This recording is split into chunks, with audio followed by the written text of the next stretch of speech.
दोस्तों, आज हम आप लोगों के लिए महात्मा बुद्ध की एक कहानी लेके आए हुए हैं।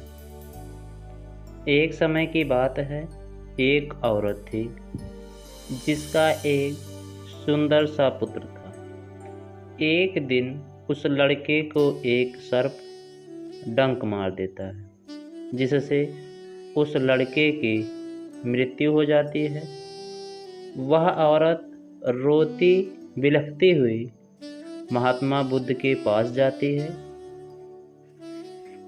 आगे देखिए, क्या महात्मा बुद्ध उस लड़के को जिंदा कर देंगे और क्या औरत महात्मा बुद्ध से अपनी सच्चाई बताएगी। इससे जानने के लिए यदि आप हमारे चैनल पर नए हैं तो चैनल को सब्सक्राइब कर लीजिए। और कहानी पर आते हैं। क्या होता है कि वह औरत सभी घटना महात्मा बुद्ध को सच सच बता देती है और रो रो कर अपने पुत्र को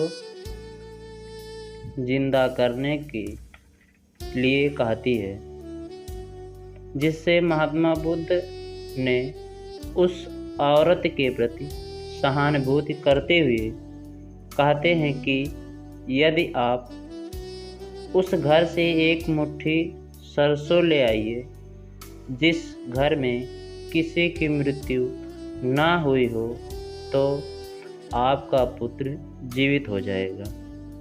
यह बात सुनकर स्त्री बहुत खुश होती है और गांव में सरसों लेने के लिए चली गई। वह एक एक करके गांव के सभी घर में गई तो कोई व्यक्ति कहता है कि उसकी माँ मर गई है, तो कोई कहता उसकी पत्नी मर गई है, कोई कहता कि उसके पिता मर गए हैं, तो कोई कहता कि उसका बेटा मर गया।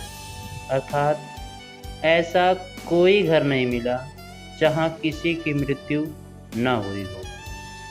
वह स्त्री निराश होकर के महात्मा बुद्ध के पास आती है और कहती है कि कोई भी ऐसा घर नहीं मिला महात्मा जी जहाँ किसी की मृत्यु न हुई हो। यह बात सुन करके महात्मा बुद्ध जी कहते हैं कि संसार की सभी वस्तुएं नश्वर हैं। यहाँ जो आता है उसे एक दिन यहाँ से जाना पड़ता है। तुम्हें इस दुख को धैर्य से सहन करना चाहिए। तब उस महिला ने बुद्ध के वचन से प्रभावित होकर संन्यास ले लिया और मोक्ष की राह पर चल पड़ी।